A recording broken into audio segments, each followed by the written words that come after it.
Good evening, everybody. I'm Aarti. I'm an engineering student. I believe that most religions are just a set of beliefs. Hinduism is a belief, Islam is a belief, Christianity is a belief. And most major religions like the Islam or the Hinduism or the Christianity have been formed through ages. They have come past through a lot of ages. So they can be a lot of additions and subtractions which can add value to the religion and which can also cause some kind of a demolition to the name of the religion itself. So my question is, why do we have to stick on to few religious books like the Quran or the Vedas to follow a life of our own? Why can't we just take the rights, the positives and the negatives and leave the negatives alone and take the positives of the Quran and take the positives of the Vedas alone and lead a life of good? And no matter what, for example, no matter what the Vedas say or no matter what the Quran says, I believe that a man should have a single wife. And I would definitely not agree upon the fact that the Vedas contain something like that or the Quran contains something like that. It is up to my conscience to leave off the negatives of however great a religious book might be and take the positives of the book alone. And why are we here to even discuss about why are we here to even discuss about the differences and similarities between the two great religions? Why can't we just take the positives of both religions and just lead a life of our own? That's my question. Sister asked a very good question.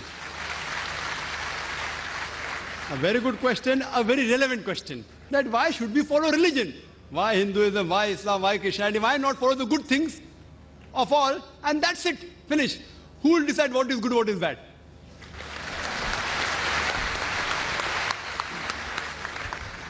For example, in America, wearing skirts and shorts is common. Western country, it is modest. So for there, wearing skirts and shorts is modest. If you wear in Chennai, if a girl walks on the streets with shorts and skirts, you will call it immodest, including you, sister. Even you say she is immodest. So what is modest in America is not modest here. When I went to America a few years back, there was a person who told me that you Indian women, you are immodest. I was shocked. Why? How come Indian women are modest? Because when you wear the sari, you show your belly.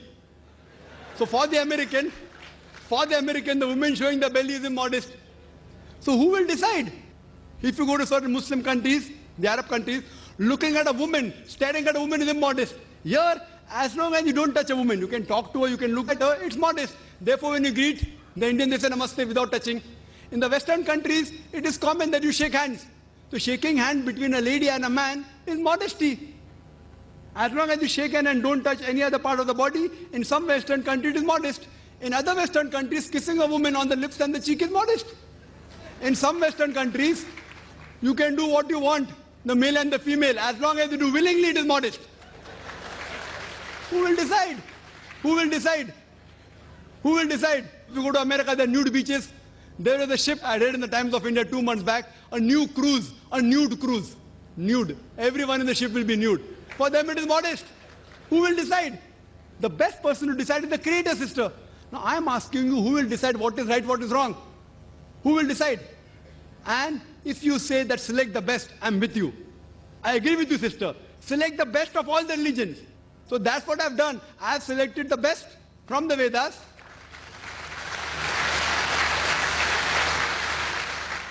But what is best is not best for you. That's the problem.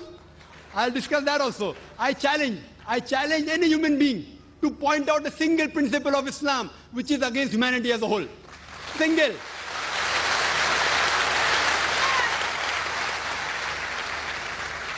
I challenge, I say, I am not speaking on behalf of the other Muslims.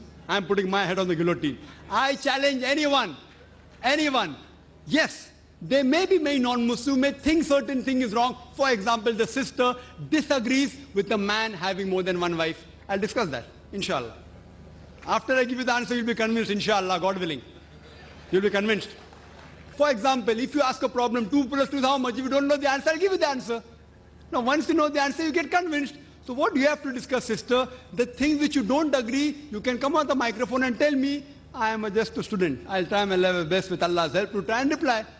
Now, though the Vedas say you can marry more than one wife, the Christian Bible says, the Quran says. Now, you don't believe in all of them, no problem. Let's talk about logic. Sister, do you know, by nature, male and female are born in equal proportion? By nature, male and female are born in equal proportion. But if you ask any pediatrician or doctor of the children, he will tell you that the female child can fight the germs and diseases better than the male child. So in the pediatric age itself, there are more male children dying as compared to female children. So in pediatric age itself, there are more females than the males.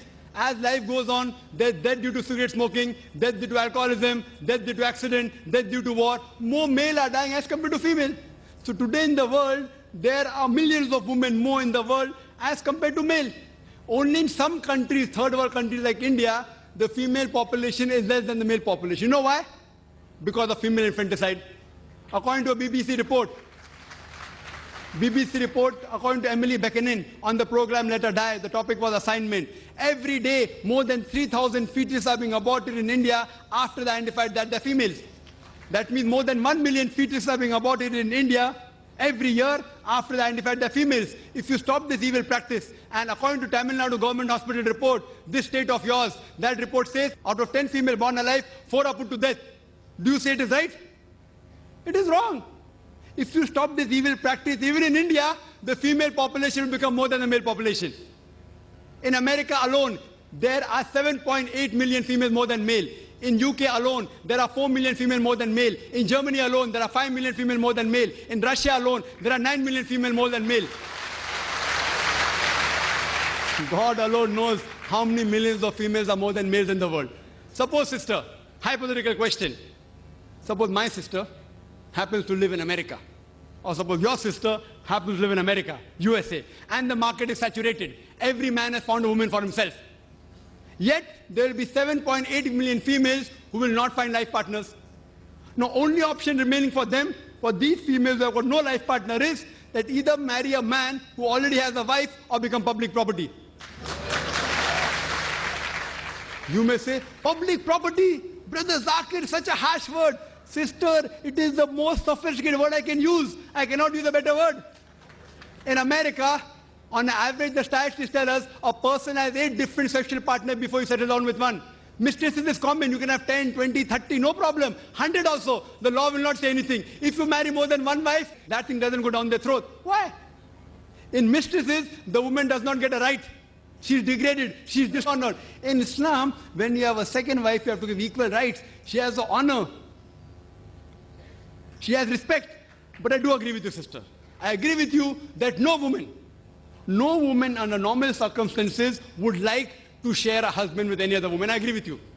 I agree with you, sister.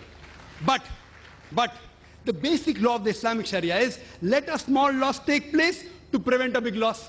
Means let a small loss take place to prevent a big loss. So all the Muslim women who know that there are millions of women, if they would not allow their husband to have more than one wife, they will become public property. They say, we would not mind sharing a husband to prevent our other sisters to become public property. Hope that answers the question.